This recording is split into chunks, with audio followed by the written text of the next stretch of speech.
Anda menyaksikan Jurnal Merah Putih hingga pukul 15 waktu Indonesia Barat. Tentunya selain 3 informasi di awal tadi, kami juga menyiapkan informasi penting lainnya untuk Anda. Inilah Jurnal Merah Putih selengkapnya.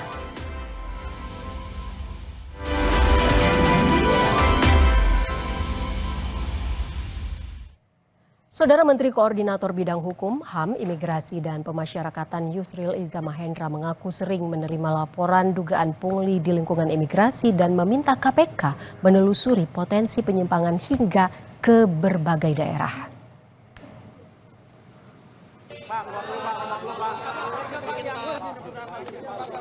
Terungkapnya kasus dugaan pemerasan dan gratifikasi di lingkungan imigrasi menjadikan ini momentum pembenahan menyeluruh di tubuh keimigrasian.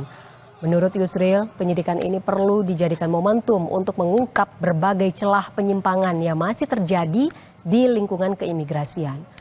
Pemeriksaan juga diharapkan tidak hanya berfokus pada satu kantor imigrasi, melainkan dapat menjangkau wilayah lain yang memiliki potensi masalah serupa.